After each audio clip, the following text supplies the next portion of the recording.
en una reunión de padres, ya se llama reunión de padres y van más mamás y mujeres Su que- video, sí, micromachismos. sí.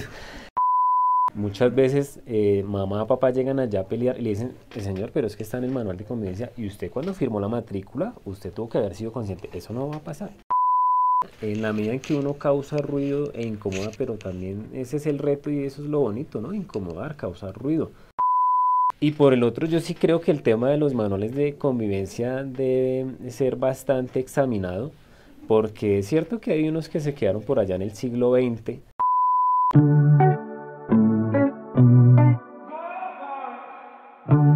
Pues primero, déjeme darle la bienvenida a nuestro profe esta tarde, al profe Jordi Romero Castillo. Profe Jordi, ¿cómo vamos? Oscar, ¿no? Qué bienvenida tan espectacular, qué música tan bonita con la que me reciben aquí, maravillosa, te lo decía fuera del aire, anoté ahí mentalmente a Apache para escucharlo ahorita en la flota Vida a la Casita, y bueno, muy halagado de estar aquí con ustedes, muchísimas gracias por la invitación. No, profe, nosotros felices, de verdad, contento que nos esté acompañando. Me encanta que le guste la música, así como a todos los exploradores que se conectan. Usted no sabe, la productora acá le fascina toda esta música.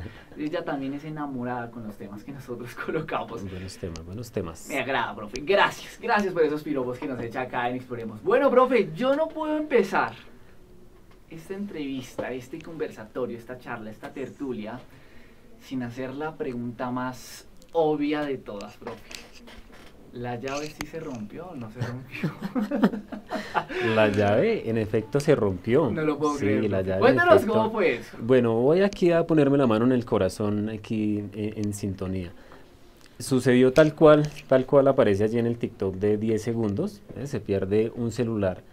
En mi clase estábamos allí en un compartir, que se le llama así a los momentos de esparcimiento, ponemos musiquita y tal, como para cambiar la dinámica de la clase, y a una estudiante se le pierde el celular y yo lo primero que hago, que es cierto que no hay que hacerlo, colegas docentes que están allí escuchándome, no se dejen guiar por ese TikTok, no hay que cerrarle la puerta a los estudiantes, eso en términos normativos no está bien, pero bueno, yo llevándome por el impulso y por el mal genio de que se pierdan las cosas, porque el colegio no es para quitarnos las cosas entre nosotros y nosotras, lo que hago es Jason. cerrar la puerta y decir, bueno, muchachos, muchachas, nadie sale hasta que aparezca el celular, y Oscar, nadie salió porque se rompió la llave y tuvimos que esperar un buen rato que llegara un cerrajero. ¿Cuánto tuvieron que esperar? Unos 40 minutos. El tema es que la gente dice, no, pues buenísimo porque los pelados se salvaron de la siguiente clase, ahí no, era la última hora de clase de la mañana. Entonces llegó la jornada de la tarde, fuimos al centro de atención, se armó ahí pues todo un conglomerado de personas en el pasillo, y el show, pues el profe Jordi allá encerrado con sus estudiantes esperando al cerrajero para que abriera el salón.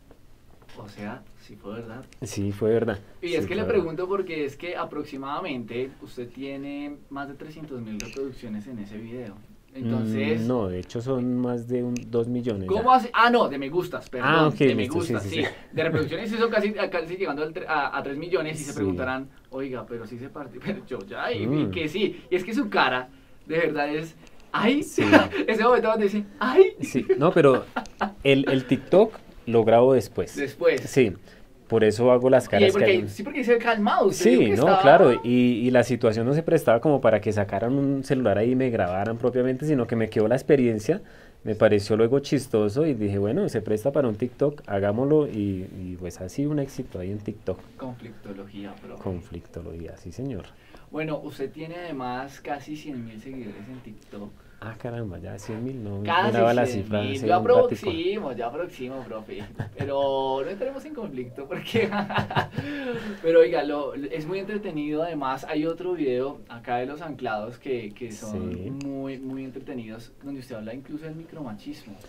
Sí, ese fue un experimento bastante interesante. Ujú. Eso sí es una grabación en clase, esa sí es una grabación natural, real. Invito a una profesora, a una colega, a que haga una charla sobre la violencia de género, que es mejor que una mujer para que hable de estos temas. Y empiezo yo, tal cual aparece ya en el TikTok, a desplegar todo un machismo, si se quiere, cotidiano, que pasa desapercibido, ¿no? Con diferentes actitudes muy mala onda ahí con la profesora. Y luego la profesora se hace cargo de la clase y lo primero que les dice, eso no quedó aquí en el TikTok, es vamos a ver un video Ujú. de micromachismos o de machismos cotidianos y proyecta lo que habíamos recién grabado con el celular. Estaba planeado. Exacto. Y los pelados ven eso y dicen, ah, caramba, claro, el profe estaba ahí haciendo algunas actuaciones machistas y fue un ejercicio bonito en la medida en que a partir de un experimento ahí en clase con el profe y desde pues, lo más cotidiano posible se dieron cuenta que hay prácticas que hay que considerar y repensar desde nuestro día a día. Pues ahí lo tienen, exploradores. Tenemos un mega invitado, acá un rockstar de las redes sociales. Profe, ¿cómo llega la docencia? Llego a la docencia desde muy temprano. Yo siempre digo que desde que hice mi pregrado y desde que incluso estaba en el colegio tenía las miras puestas en la docencia. Me la Ujú. gozaba mucho haciendo exposiciones, ¿no? Eso que para muchos estudiantes resulta como difícil, como que se ponen tímidos, tímidas. Para mí era un gozo. Yo me la gozaba con las exposiciones, me sentía empoderado ya con el marcador, al frente de mis compañeros explicándoles un tema. También me sentía muy cómodo explicándoles temas que ellos no manejaban muy bien de las diferentes clases y ese acto de transmitir conocimiento me fue despertando placer, luego estudio artes escénicas, luego de terminar el Ujú. colegio estudio artes escénicas en la pedagógica, porque también me gustaba mucho la actuación. Fíjate, Oscar, que hoy en día como que todo coincide, ¿no? Porque finalmente eh, el TikTok también es un acto performativo, ¿no? Uno actúa, Baila y bailo y todo. actúo en ocasiones, entonces varias cosas de mi pasado coincidieron para que fuera hoy la persona que soy hoy en día. Pero para no darle largas al asunto, sí tenía la docencia en mi proyecto de vida desde muy temprano.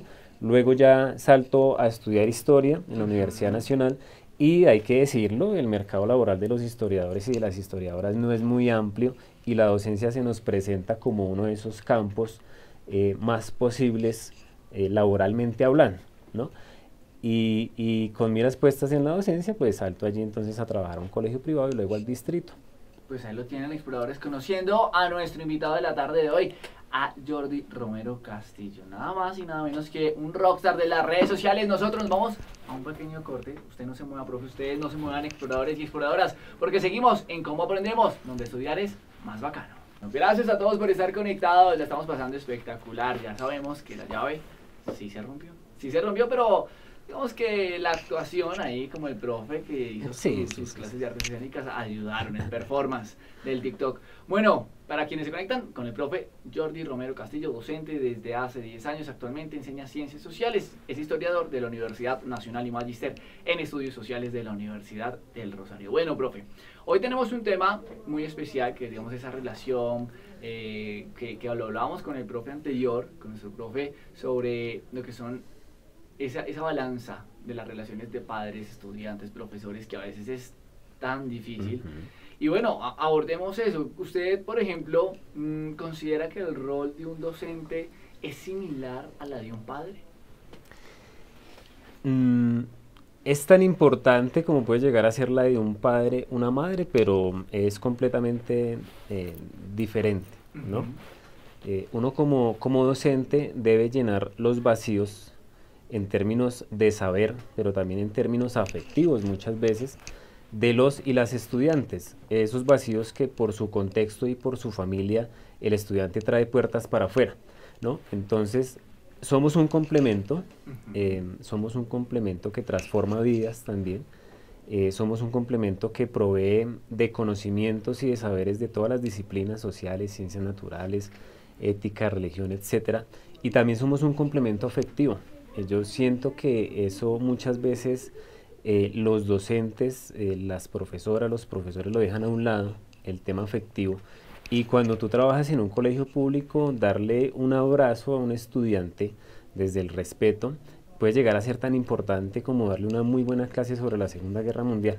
Y quizás va a quedar allí en su cabeza y en su corazón por más tiempo de lo que pueda llegar a durar una clase sobre la filosofía de Kant o de Carlos Marx. Ujú. Entonces, somos un complemento y somos un- unos proveedores de esos vacíos que traen nuestros estudiantes puertas para afuera. ¿Qué es lo que más le gusta enseñar? Fíjate que últimamente le he cogido un gusto particular a la ética. Yo soy historiador de Sí. formación.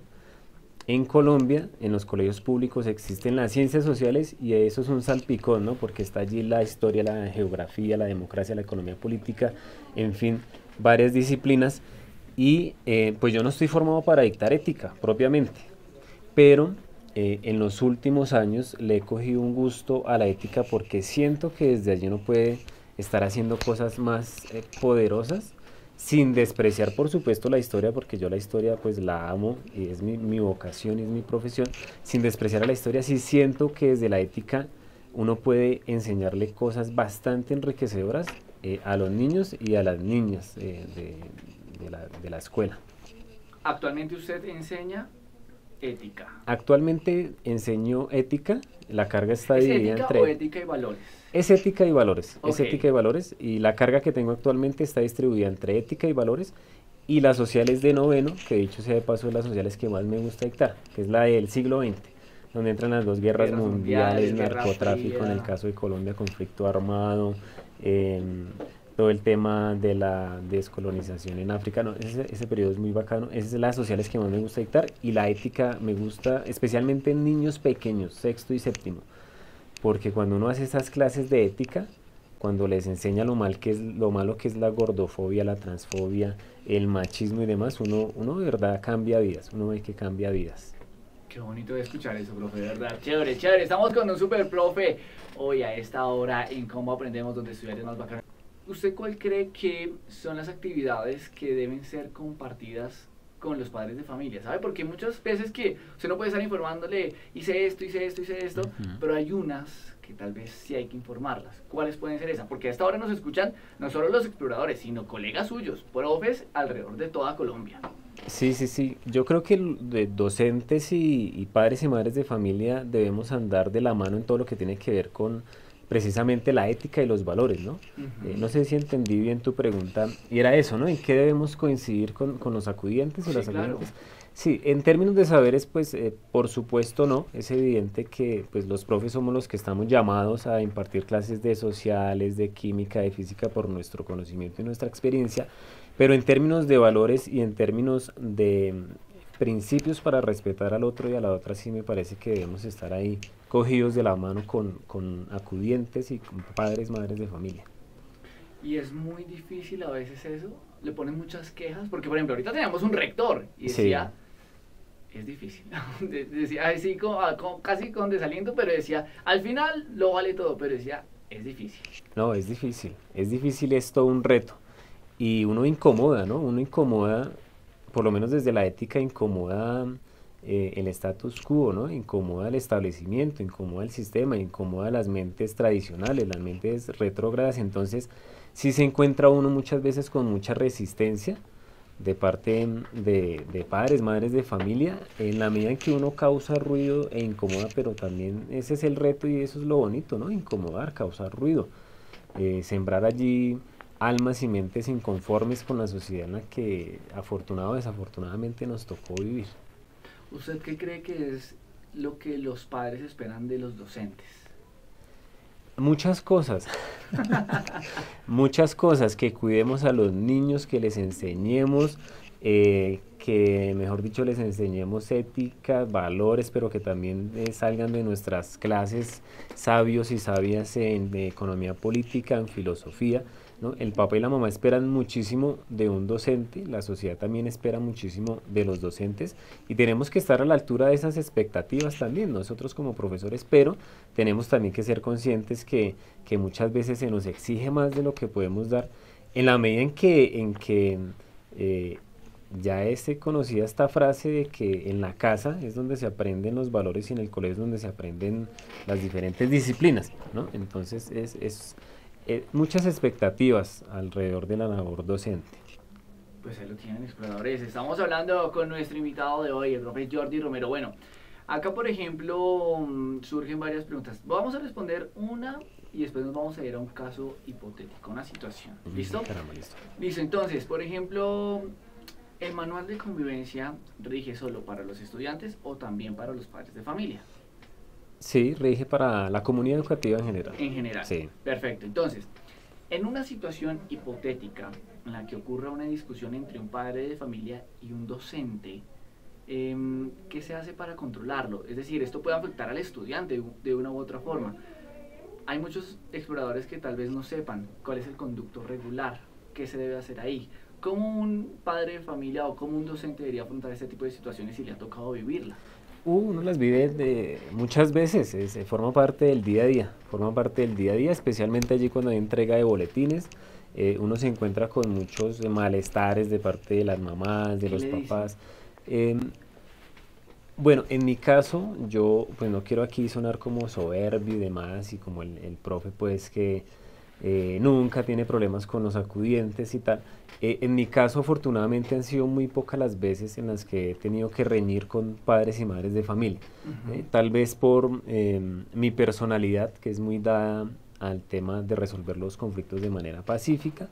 Tal vez también por mi posición de respeto que siempre asumo con los estudiantes y las estudiantes, ¿no? Viéndolos como individuos que están allí, que tienen que ser respetados y en ese orden pues tienen que recibir no solamente las clases de mi materia, sino también toda una buena onda de parte del profe. Han sido muy pocas las veces que he reñido directamente con mamás y con papás. Y sucede mucho en torno a las notas, ¿no? A las notas, a por qué mi hijo perdió la materia si él hace todas sus tareas y él en la casa pues es mejor dicho un santo y porque usted le puso un uno y demás. Entonces yo creo que el tema que más se presta para la riña y para el estar inconforme son el tema de las notas. Ya que usted habla de las notas, acabamos de estar en la Feria del Libro. Sí, Usted lanzó un libro que se llama ¿Qué hay detrás de las buenas notas? Enfrentarse exitosamente a la escuela pública. correcto. Cuéntenos un poquito de eso. ¿Cómo le fue? Bien, eso fue el fruto de mi proceso de maestría. Ese libro derivó de mi tesis de maestría, que tuve la fortuna, recibió la calificación más alta posible en la Universidad del Rosario, que es tesis laureada. Luego se convirtió en este libro que, ya lo dijiste, tiene por título ¿Qué hay detrás de las buenas notas? Y consistió en un intento por explorar qué cosas, qué elementos hacen, permiten, facilitan que a un niño y a una niña le vaya bien en la escuela. ¿Qué elementos, puertas para afuera del colegio, ¿no? ¿Qué Ok, elementos cotidianos? ¿Qué cosas en la extracurricular. familia? Exacto. ¿Qué hace en el día a día el niño o la niña que le va bien? ¿Cómo son sus lazos afectivos con sus familiares? ¿Qué hacen un fin de semana? ¿Qué elementos hay allí que permiten o facilitan, nunca determinan, porque hablar de determinismo no está bien en las ciencias sociales, pero sí que facilitan o influyen para que se ajusten exitosamente a lo que la escuela demanda de ellos y de ellas? ¿Y usted encontró alguna conclusión de una u otra forma, de un común denominador de esos niños que les iba bien o es difícil? Si hay cosas que se pueden generalizar, la investigación partió desde la sociología del individuo, ¿no? Que es Ujú, una sociología que le apuesta, como su nombre le dice, a las singularidades, a las cuestiones individuales. Y fue un estudio de 4 niños, tres ujú. niñas y un niño, en su individualidad. Pero en esa individualidad se encontró uno cosas en común, por lo menos Oscar, el tema del apoyo familiar, pero particularmente del apoyo de la mamá. La mamá se convierte en una protagonista muy importante de el desempeño y el rendimiento educativo de estas niñas y de este niño, ¿no? Aparece allí como una figura relevante. En Chile, hace algunos años, unos investigadores hicieron un ejercicio analizando a toda la sociedad chilena Ujú. desde diferentes ángulos educativos. Eso fue una vaina colosal, exhaustiva. Son como 3 volúmenes, 2 volúmenes. Y llegaron a esa conclusión, que la mamá es casi que una actriz omnipotente y omnipresente en el rendimiento educativo de los chilenos y de las chilenas. Y vaya sorpresa que mi investigación Dio con el detectó mismo eso resultado. también, ¿no? Porque si tú te das cuenta, por lo menos en los colegios públicos, yo invito a los colegas a que hagan la encuesta y a que hagan la exploración. El 70% de los estudiantes viven en hogares separados y en esos hogares separados es la mamá cabeza de hogar la que es allí, la que lleva a cuestas la familia, ¿no? Actualmente esta familia tradicional, mamá, papá, hijos, por lo menos en la escuela pública, está en desuso, si se quiere. y la mamá y la mujer en una reunión de padres, ya se llama reunión de padres y van más mamás y mujeres Su que- video, sí, machismos. sí. En esta reunión de padres y de madres, uno hace la observación y el 70% son mujeres, por diferentes motivos que vale la pena también investigar e indagar, son mujeres. Entonces una gran conclusión es esa, ¿no? La mamá como una parte importante del desempeño educativo de sus hijos, de sus hijas, la familia por Ujú. defecto, mm, familias que le proveen a sus hijos lo necesario para que les vaya bien en la escuela, que no necesariamente tienen que ser lujos, cuestiones Materiales, ostentosas, no. pero sí que les proveen de cosas que les permitan salir adelante Ujú. en su estudio. Bueno, recuerdo esos dos elementos, pero el de la familia y el de la mamá quizás fue lo más, la conclusión más interesante que arrojó la investigación. Pues imagínese, oye, eso está muy interesante, Sí, no, qué bueno tienes que eso. leer el libro, Oscar. Profe, ojalá lo consiga y de una y yo le doy ahí mis críticas. Claro que sí. Y si nos vamos acá en algún conflicto, recuerde la palabra, conflictología. Conflictología. Eso ya se nos quedó acá. Es que acá las palabras son interesantes, pero usted no se imagina. Acá tenemos unas palabras todos los días. Hoy nos casamos con esa. Por ahora. Por ahora. Porque usted ahorita de pronto le toca una más Ah, qué difícil. madre, maestro. Bueno, entonces, profe, mire, yo quisiera preguntarle sobre la convivencia de estudiantes con padres. Digamos, usted al final viene siendo el profe de ética, viene también Sí. siendo un profe de sociales, un profe de historia. ¿Usted cómo cree que debe ser esa relación? Con los papás y con las mamás particularmente, Sí, claro. tiene que ser cordial y basada en el respeto, ¿no? Yo creo que debe ser una relación, y además de eso debe ser una relación constante, debe ser una relación constante, porque yo una de las críticas, lo menciono ya en el libro, lo he dicho en diferentes espacios, una de las críticas que le hago al sistema educativo público colombiano Ujú. es que desatiende mucho el tema de las familias.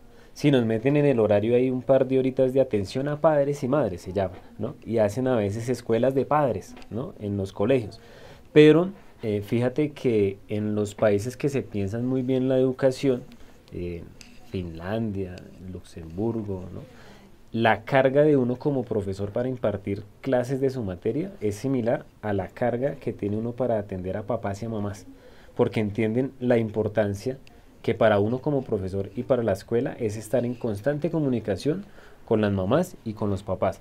Entonces tú en estos países, dije Finlandia, no sé si estoy equivocado, pero creo que sí sucede así, tú tienes 5 horas para dictar ética en la semana, estoy dando un ejemplo, y 5 horas para atender a papás y a mamás. Y los resultados son bastante poderosos porque ese vínculo es muy estrecho, ¿no? Ese vínculo es muy estrecho y lo demostró la pandemia. En la pandemia muchas veces uno no se hablaba con el niño o la niña porque no tenía celular, porque sus papás, sus mamás no lo permitían y uno hablaba era directamente con los papás y las mamás. Entonces ese tridente, ¿no? Al estilo Messi, Neymar, Suárez en el Barcelona, de papá, papás, mamás, escuela, no, papá, mamá, papás, mamás, estudiantes Usted y ya puso a docentes Dembélé. de envelecer. Sí. Es bastante importante y es algo que hay que apostarle desde las políticas educativas, pero bueno, todavía hay camino largo para que pase eso en este país. Me puso nostálgico, profe, con ese tridente. Pero bueno, Ese tren. sigamos adelante.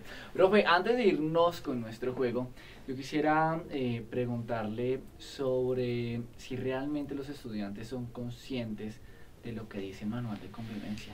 ¿Sí lo leen? Se supone, Porque ¿no? no, Está profe sobre el de papel. ética, o Claro, sea, no, no, no, imagínese. claro. Se supone que las primeras semanas, por lo menos en los colegios en los que yo he trabajado, están diseñadas para la lectura del manual de convivencia. Pero eso no es lo único, Oscar. Se supone Se que supone. previamente tú matriculas a tu hijo o a tu hija en la escuela, tú debes conocer el manual de convivencia, porque una vez firmas la matrícula, Ujú, estás firmando que entiendes y que asumes el manual de convivencia, ¿no? Muchas ujú. veces mamá, papá llegan allá a pelear y le dicen, señor, pero es que está en el manual de convivencia y usted cuando firmó la matrícula, usted tuvo que haber sido consciente. Eso no va a pasar. Eso no va a pasar porque eh, pocos se toman el trabajo de leer de verdad el manual de convivencia y ahí sí, bueno, ese es el colegio que le conviene a mi hijo o a mi hija. No, no, si usted tiene el colegio ahí a 2 cuadras, pues ese es donde va a estudiar su hijo o su hija, independientemente del manual de convivencia que sea. Eso por un lado. Y por el otro, yo sí creo que el tema de los manuales de convivencia debe ser bastante examinado, porque es cierto que hay unos que se quedaron por allá en el siglo XX, y que sí dejan muchas cosas que desear, ¿no? Se quedaron mucho en lo punitivo, en el tema del castigo, dejaron pasar por alto muchas cosas que están muy mal y que son muy criticables. Entonces el manual de convivencia yo entiendo que es importante porque toda organización social, llámese escuela, llámese estudio, exploremos donde hay varias personas, llámese oficina de trabajo, equipo de fútbol, necesita unas normas y unas pautas de convivencia. El manual de convivencia, pues valga la redundancia, es eso, unas pautas y unas normas para convivir con el otro, con la otra. Sí es importante, pero sí que necesita ser reevaluado en muchos lugares y en muchas escuelas públicas y privadas también. La escuela privada se vale mucho de su condición de privada para montar unos manuales de convivencia que uno los lee y es una vaina tenaz, ¿no? Todavía siguen con el tema del cabello largo, de los piercing, de los aretes, mientras que en las escuelas públicas, afortunadamente, y también por obra y gracia de las redes sociales, ¿no? Que invitan a los pelados y a las peladas a mostrarse inconformes con relación a esos temas, en la escuela pública eso se ha ido puliendo de a poco, ¿no? Se ha ido puliendo para que esas cosas que no afectan en ningún sentido el aprendizaje de los y las estudiantes, empiezan a dejar de ser castigadas en los colegios. Pues ahí lo tienen, exploradores. Estamos pasándolo muy bien. Oiga, qué buenas reflexiones. Está acá, se le sale ahí el momento de la historia, de las ciencias sociales al profe Jordi.